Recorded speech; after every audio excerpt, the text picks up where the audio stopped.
Hey folks, welcome to another Absolutely Outdoors. Today we've got Steve Argo and Logan Mahan, and we're going to talk about their dove trip to Argentina. And this just happened about 2 weeks ago, wasn't it? 2 weeks. And when he was telling me about it, he said something about being cold down there, and I'd forgotten that in the southern hemisphere it's wintertime. And it's, what, 100 degrees out there today, and it's nice down there. But anyway, tell us how this got started. Whose idea was it to go?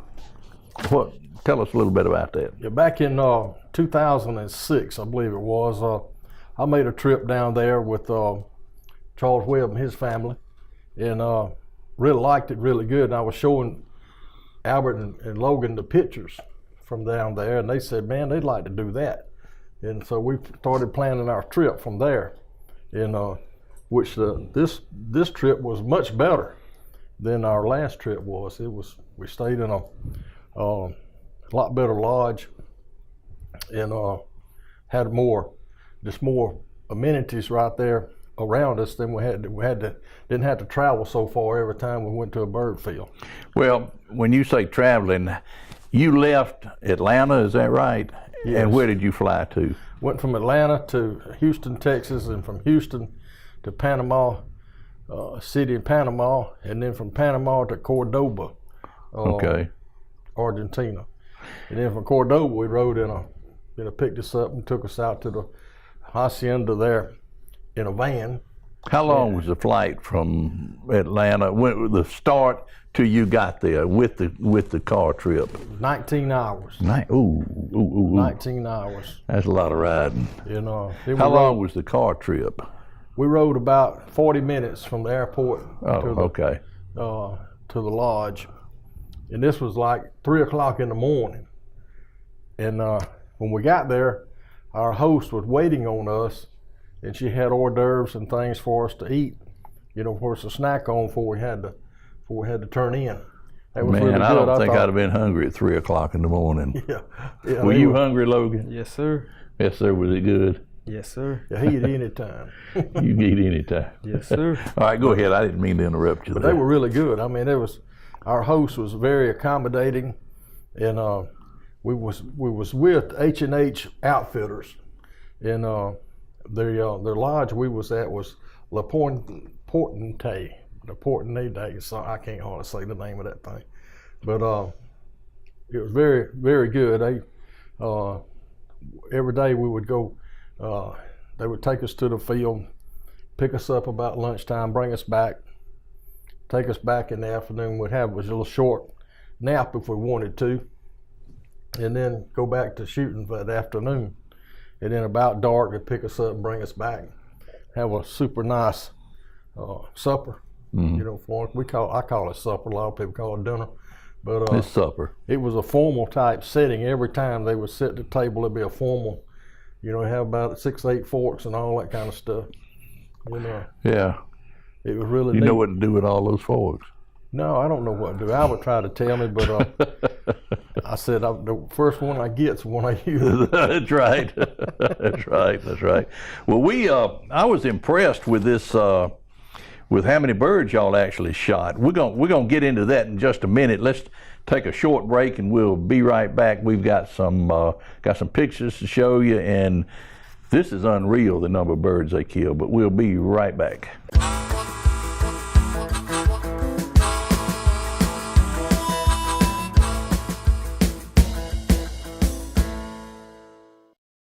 Hey everyone, I'm Megan, and I'm here to give you the fishing forecast for this week.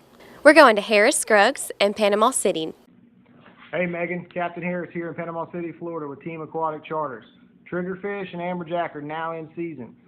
To catch the triggerfish, fish anywhere from 60 to 190 feet of water over live bottom using a 2-hook rig and cut squid. They're very, very finicky biters, so make sure you're paying attention and you'll catch them. For your amberjacks, you can fish any kind of public wreck, any kind of private wreck, or live bottom using big live baits, grunts, squirrelfish, live hardtails, live herring, big cigar minnows. Remember, a long leader, 8 feet or bigger. You can only fish 2 rods per boat without getting tangled up, but you will get more bites. Spanish mackerel can still be caught around the pass and inside the bay. The water is very dirty. Look for some clean water and find the minnows. If you find the blood minnows, you will find the Spanish and bluefish. The flounder are starting to show up on the rod and reel. I've seen some guys catching those in the bay. The redfish are still in the pass all along the beaches along with the jack crevalle. Starting to also catch some tarpon showing up down towards the east end, towards Crooked Island and Mexico Beach, Port St. Joe area. So if you're into catching tarpon, you can go out there, same thing. Look for them on the beach, throw a live bait in front of them, present it naturally as possible, and sometimes you get lucky and catch a big king. Team Aquatic Charters, y'all give me a call, 850-532-5458, or check us out on Facebook at Team Aquatic Charters. See you later. And for your local forecast, we're going to Richard. This is Richard Day. I'm down at gonna give the fishing report on Lake Eufaula. I'm down at Florence Marina State Park. There's not much fishing going on, so I thought I'd just show you a little bit. I'm down at the big pier on the river. Just give you a little show about what it looks like from the pier, how pretty it is down here. Pardon the jerking around. I can't hold a camera like some of these folks can. But the water is about a foot below normal pool. The temperature is still between a little over 85 degrees. Right now it's clear. It looks absolutely beautiful. Right now it's no waves. They're not pulling any water. If I was going fishing today, what I would do, if I wanted a mess of fish to eat, what I would do is I'd get me 2 or 3 different kind of baits, 2 or 3 different kind of lures, 2 or 3 different kind of plastics, and see if I could get me a mess of fish. It might be a big variety, but sometimes that's not bad at all. I don't know if you saw in the picture when I was doing that jerky panoramic view, but there's about a 5-foot alligator straight out from the dock. Plenty of alligators down here, so when you come down, be careful. But as always, go fishing, be safe, and I'll talk to you next time. Take care. This is a little bit closer view of the alligator that's swimming right out in front of the dock down here at Lake Eufaula. Thank you. That's it for this week. Stay tuned to Absolutely Outdoors to get your fishing forecast each week.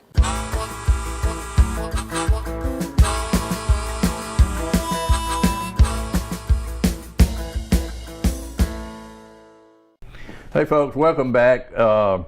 We're with Steve Argo and Logan Mahan. Logan is Steve's grandson, and they took this trip to Argentina, this dove hunt, and so we've got some pictures here that we want to show you. Steve, we're gonna get you to tell us about those pictures. That picture right there. Yes, this picture's like I believe about the first day we got there, first morning we went to hunt. That's Albert, my son-in-law, and myself, and our bird boy, one of my bird boys. I think that was my bird boy there that morning. And we're in a sunflower field where sunflowers has already been, they were in the dormant stage where some of them been harvested, and they were still seeds and things there formed for the birds to eat. And as soon as we got in our blinds, those birds really started flying. They transported us to the field in these 16 passenger vans. Very nice accommodations there, very good ride. It was really just first class treatment that we had to get us where we needed to go. This is Albert and his bird boy out in the sunflower fields. He's just acknowledging there that I see you. That's some tall sunflowers. Yeah, they were, before they harvest them, or before they start turning brown, they're higher than your head. You know, they're up there, they're 6 foot tall. And so the birds come in there and they'll light in the top of those sunflowers and feed on them. Here's Albert and his bird boy. We each had a bird boy that would actually, they say they call them boys, but they're grown men. And but that's just a title, bird boy. And they actually would load the gun. We shot 2 guns, they would load one while we shot one, and that way the just continuous shooting and hunting. And so did you have two bird boys, one to pick up birds and one to load, or did the same guy keep the guns loaded and then pick up the birds? Yeah, one bird guy that did it all. Okay. He kept us something, some cold drinks and anything we needed right there. Take care of us, kept our guns loaded, and I shot probably 2,500 times and never touched a shell. Just as fast as you could shoot. Yeah. He was handing you another gun. Yeah, every time the gun would be empty, he would, I was sitting with it where he could pass it over my left hand shoulder, because I shoot left-handed, and he would just pass it right to me, and we'd keep on shooting. This is Albert and his bird boy shooting. This is the blind. They had blinds that we used. Every person had a blind that would conceal our presence there when the birds, because those birds are really wary, even though there's so many of them, but they see you, they'll flip-flop around where you can't, it's not as easy to shoot them. They're not continually flying straight. You said just a minute ago that you shot 2,500 times, and Cooter, or Albert, was saying that he had a blister on his finger. Yeah. And had to use his, I guess, what was that, the next finger, whatever you call that one. Yeah, Albert would, his trigger finger, he got a blister on that trigger finger for shooting, just shooting, just pulling the trigger. And because we were shooting over 1,000 times a day. He was actually, one time there, he shot like 1,600 times in one day. One day. And Logan, my grandson there, he was really poured it on. He shot 2,800 birds in one day. How many times did he shoot? He shot 140 boxes of shells, times 25 is how many? That's a pile. That's a bunch. Yeah. It was a bunch of, a lot of shooting. About 2,500. Yeah. So it was real good ratio. I mean, even for that day. Yeah. He shot like over 85% on the birds. So that was really good, accurate shooting, even though it was so fast. Just keep power just steady booming. No, it's 3,500, wouldn't it? Yeah, I know you'd be right in a little bit. Yeah, 3,500. You need to take your shoes off where you can count up good. Yeah. But this is Logan shooting here. As you see, we shot automatic shotguns. They had 5 shots per gun, and we had 2 of them. And so we were shooting. Those Benellis or Berettas, what are you shooting right there? Logan was shooting Benellis. And Albert and myself, we started out shooting Berettas, and then halfway through the shoot, I changed to Benelli from the Beretta. Look at that shell right there, how it's in midair. Yeah, that is great photography. That's great photography work. Catch that shell coming out of that gun. That's really fast. That's fast. That's moving a fast camera there. And a lot of times in some of these pictures, you'll probably be able to see the shell going into chamber. One out in the air and one going into the chamber to be fired. Right. That's just how fast the camera was to keep going. That's another picture. There's another one, the shell in the air. Shooting there. He's got, he'll see a picture in a little bit about the shells on the ground around him. It looks like it's just, the shells are yellow and the ground's just almost solid yellow from where he'd been shooting there, all day. But that's a lot of shells that we were going through. That's me and my bird boy. Is that you? It's you and your bird boy? Yes, sir. That's Logan. Yeah, but that's probably that's the second day or third day. That's the last day. Last day. Yes, sir. Yeah, we even on the last days, every field we would go to, there would just be thousands of birds in that field, and then the last day we went in the afternoon, our afternoon hunt, went into the field. There's a huge field there. You can see the background there, did not see a bird. I mean, normally we just see thousands of birds, they everywhere. We didn't see a bird. I asked my bird boy, that's myself and my bird boy right there. I said, well, where's the birds? He said, don't worry, he said, they'll be here in a little bit. And sure enough, within about an hour after we was there in that field, they began to come, and it was just steady wave after wave of birds. We wound up shooting, well, I wound up shooting nearly, well, I shot 829 birds that day, and shot 1,000 rounds of ammunition. All right, let's take a break right now, and we'll be right back.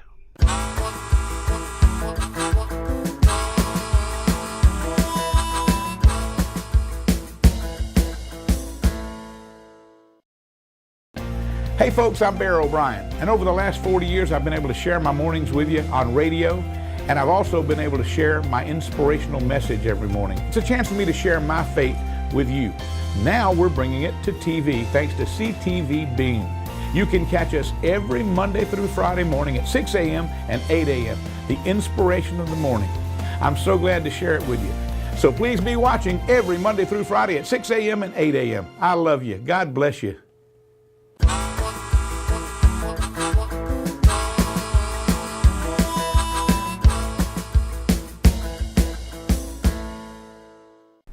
Hey folks, welcome back. We're with Steve Argo and Logan Mahan, and we're talking about their trip that they had to Argentina, their dove hunt. I want to ask Logan, if you shot 3,500 times, how'd your shoulder feel the next day?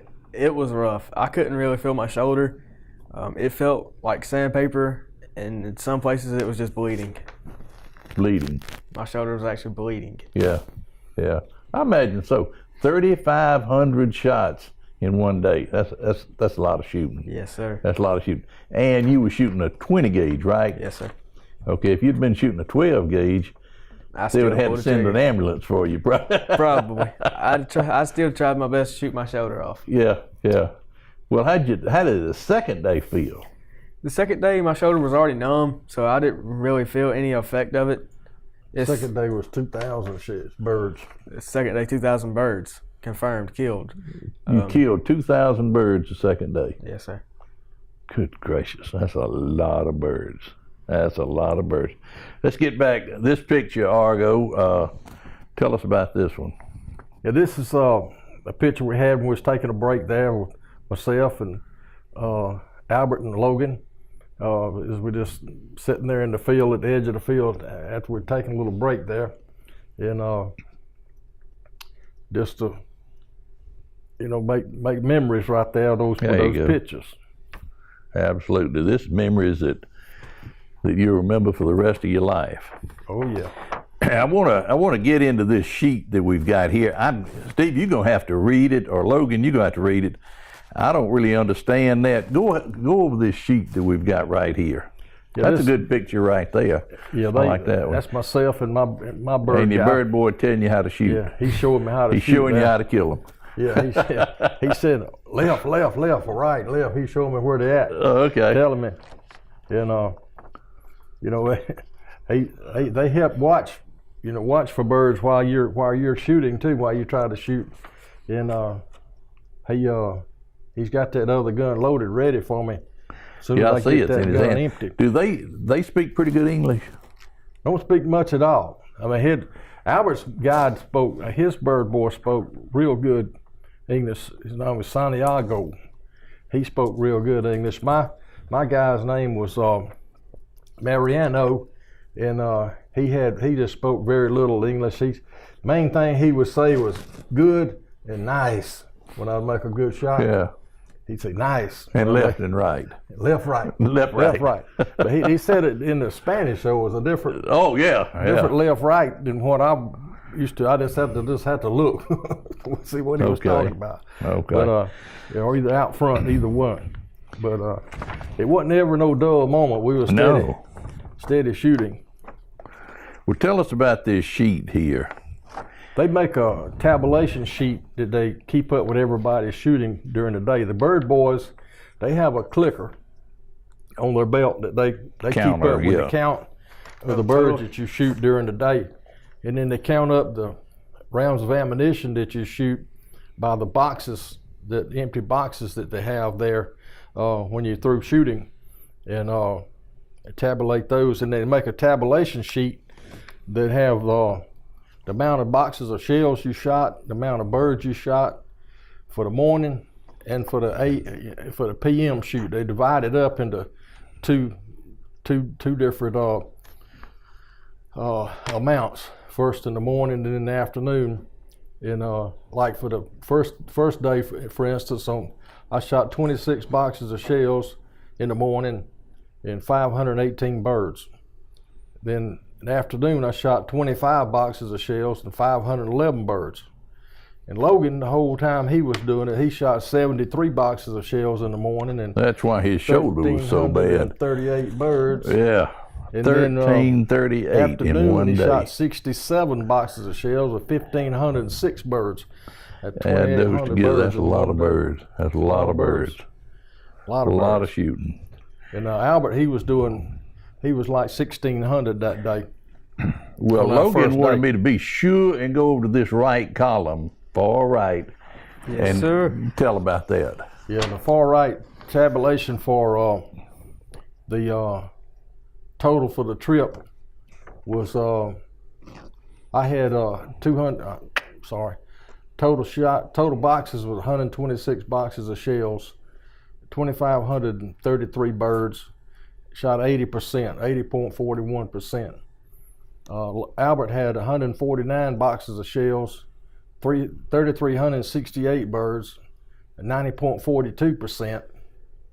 Logan had 308 boxes of shells, 6,694 birds, 86.94%. We had a bet. We had a little bet before we got started about who was going to have the best percentage. You know, we bet a quarter apiece who would have the best percentage, and we had to get that quarter to Albert, hard as I hated to. Cooter won. Yeah, I hated to do it, but I had You was real to. close there, Logan. I was giving him all. You was real close. Didn't want to give it up, did we, Logan? No, sir. But if you look at it the way I did, who had the most birds and of the total shot placement, who had the better percentage off of that?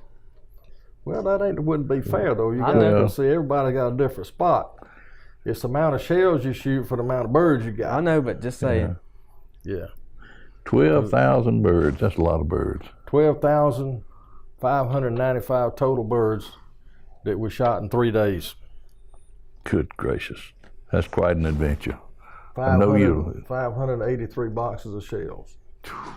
I know you remember that for the rest of your life. It's quite an adventure. We could talk for hours, I'm sure, on this, but we're running out of time. But something that I did want to mention is we've got, on October the 13th, we've got the clay shoot at Argo's house. Right. And that's the 20th annual, what is it? I think it's going to be the 20th. Okay, that's what I was thinking. Now, if you can shoot a shotgun, or even if you can't, people say, oh, I can't shoot, I don't want to go out there. There'll be a class for everybody. There'll be a class for a first-time shooter. There'll be a class for ladies, military, pro class, hunters. So if you can't shoot at all, you can come out there if you've never shot. And it's just a lot of fun. It'll be October the 13th.